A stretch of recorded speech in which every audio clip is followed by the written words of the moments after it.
Jason and Nadja, how are you guys doing? It's been some time. Fantastic. Good to be here. Good to chat with you.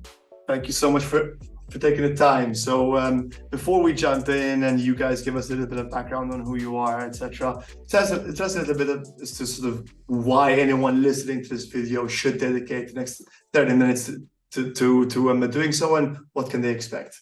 Yeah, so to introduce ourselves, we're co-founders at AdLunam, a Web3 investment platform. We've both been in the space for many, many years in different capacities, really care about the technology, really care about the industry.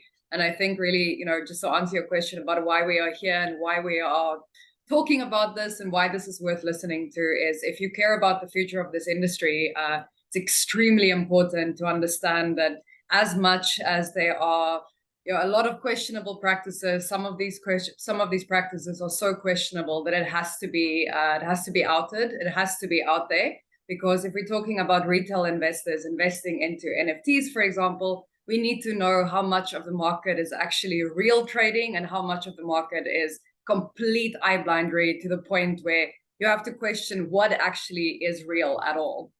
Let's assume that nobody in the audience knows any of this. So you were buying from a website called TokenX, and TokenX is a website that does. No, not at all. We were buying the domain tokens.x on the Rarible platform. We were on rarible.com purchasing tokens.x, which was an auction that was placed by Unstoppable Domains. So Unstoppable Domains, they have obviously several premium domains that they were holding at auction. So that includes tokens.x, like cruise.x, flying.x, this dating.nft, cameras.x. So several essentially premium domains that they had identified, 20 of them that they identified that they put up for sale on Rarible. One of them was tokens.x. We were purchasing tokens.x to launch for AdLunam. So in theory, on a 48-hour auction, it only goes for 48 hours. Whoever's the highest bidder at the end of the 48 hours wins the domain, generally speaking. The one exception is that if somebody bids within the last, let's say, a few minutes of the auction, it rolls over. So it extends for like a period of overtime for 10 minutes. So for specifically example, 10 minutes. Exactly 10 minutes. Like that's So for example, if somebody bids, let's say the auction is supposed to end at 4 p.m., somebody bids at 3:59. Now the auction is instead to 4:09 unless somebody bids at 4:08. And it can keep going on for 4 days actually. Exactly. Exactly. But as long as there's a bid and nobody bids within 10 minutes, then that's the last bid and that's the person that wins, right? So in our case, we were bidding, got to the point where, I placed a bid. I was the highest bidder. We watched the countdown go from 10 minutes to 0 with nobody else bidding. So we were watching it in real time. We saw me as listed as the highest bidder. We hit refresh multiple times. And then not only that, but it said, you have won the auction. So the screen changed. It said you won the auction.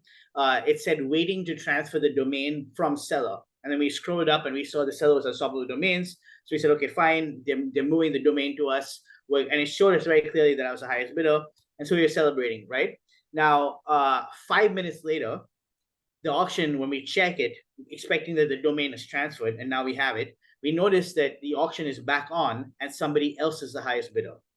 Now, so keep in mind, more than 10 minutes have now passed, and the rules state that it can only be up to 10 minutes. So a bid at the 11th minute would not qualify. Do we know if they state that all of their auctions are on-chain processes? That's a good question. I don't know whether they've given much clarity on exactly how their system works, but I mean, you can go to their website for the auction. I can share with you in the chat, certainly. And you can see that I'm like currently, you can see the timestamps because they're timestamps for each bid. You can see the time and the for each bid, basically.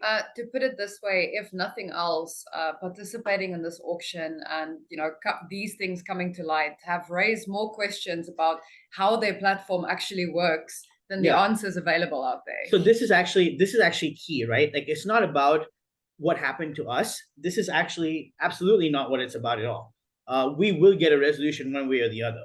What this means really is, if you extrapolate from this, essentially, if Rarible has access to the platform, or this is happening on Rarible's platform somehow, somebody there has control over this. Now, the question obviously becomes, and by the way, they've put out, they said that they've done an investigation and found no wrongdoing, and that they will be working on the system to improve it, right? But the question really is that how many auctions did this affect? How long has it been going on? What is a percentage of amounts that, of fraudulent auctions, or it's at least auctions where the numbers are not correlating? The other thing is that, by the way, this is extremely important, is volume of NFT trading, right? So, for example, when we've looked, so the thing is, this was just a start. Like, as soon as I noticed with the way this behaved, I immediately sent a letter to Rarible support where I asked for the server logs, which they have not provided, by the way. I asked very specifically for the server logs. I said, I watched this auction go down to zero. I watched myself win. And I actually sent this message to them, and it's all timestamped and everything. This is even before we went public with the story. I immediately messaged them. I described what I saw. And essentially, they've not provided, like I said, server logs.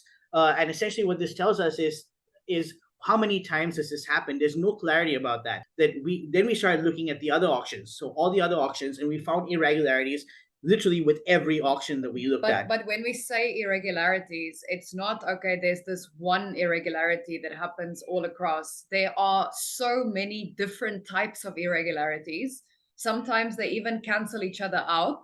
It is, if you talk about going down the rabbit hole and going into a different plane of existence when it comes to trying to understand this stuff, like, it's literally brain breaking to look at all of this data and go like, how the hell are you supposed to make sense of X, Y, Z? It's insane. It's so painful. It's so painful because there's so many different disciplines that you need to understand, at least at a high level, to be able to make sense of everything. So, but also, like, sometimes, we can get into kind of some of the explanations that were given by Unstoppable Domains or by Rarible as a response to, so sometimes the explanation would be A, but then you look at some of the domains and A is not possible because it's actually B. And then sometimes they give explanation like crypto, B, but it's D. It's insane. So exactly basically, from what we've been able to research, in some cases, the domain was given to the highest bidder.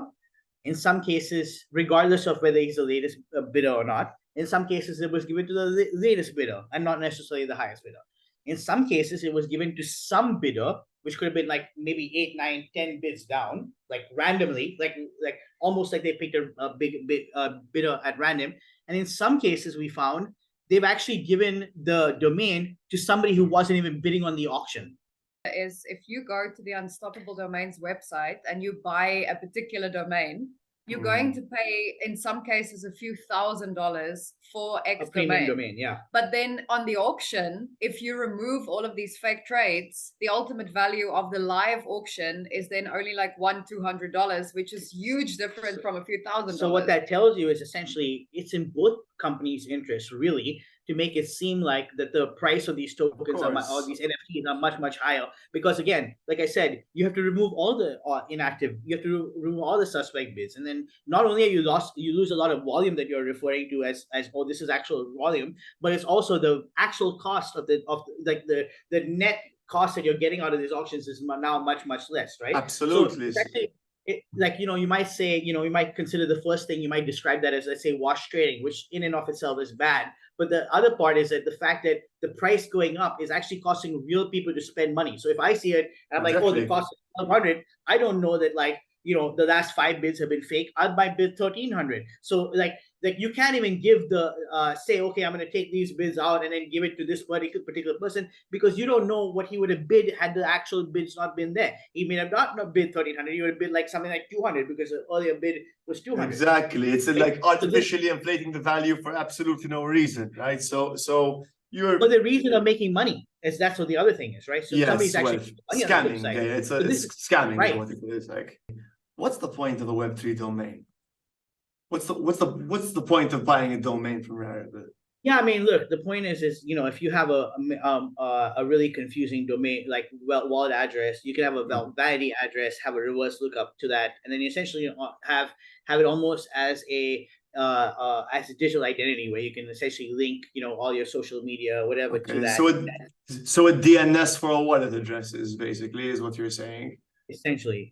So, and then ultimately, you could also use that to resolve, websites if you wanted to. So it's like a domain that works for everything. So it's like a contextual domain. So you can put your if somebody's sending you Bitcoin, they can send you Bitcoin at that address, and it auto resolves. Ethereum, same thing. It'll go to your Ethereum address. So it can automatically figure out where to send the funds for based off of the input. The one thing I want to add again is like people really get confused, and I think Nadja will speak about this for very briefly. People get confused and think this is about our auction. It's nothing to do with it, right? Like, it's not about what happened in my specific auction. The fact is, this is happening to retail investors every day, and they have no outlet. Like nobody knows to talk to. Like if you can imagine what you mentioned, I'm a Cointelegraph Innovation Circle member. And I can't get this in Cointelegraph. Exactly. Nadja has massive connections with guys who worked at Bitcoin.com who are ignoring messages. By the way, and they won't touch it because everyone's eating. Everyone's eating. How it is. Exactly. So can you imagine if we are retail investors? So this is why the reason we're passionate about this is because retail investors, if they weren't us, like if this is so difficult for us to get out, imagine if you're a retail investor. Now just imagine how many times they're probably doing this in the past and didn't get and got away with it because those guys weren't us. And they can't even explain what their issue is either, right? Like you guys are smart enough and articulate enough to be able to explain it. Retail investors exactly, but the shocking thing is that multiple people have actually reached out to us, retail investors. They have been documenting irregularities over many months. So actually, they have been trying to speak out. They have tried to make their voices heard. But because they are anonymous, because they don't have names in the industry and a platform and a voice the way that we do, they've never been listened to.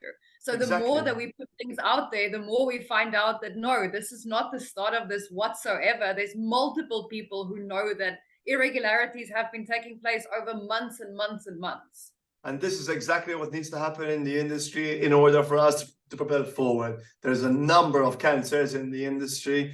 I won't mention any other names. That's a sort of a conversation for another time. But they do have to die. There's a lot of names, and they do have to die, and they cannot die without having difficult conversations like this one. Now, whether like what it will lead to, I don't know. But the fact that we're having this conversation in the first place is progress, right? So thank you so much for taking the time, guys. I wish you luck with the case and have a wonderful day. Wonderful day. Have a great day. Thank you. Appreciate it.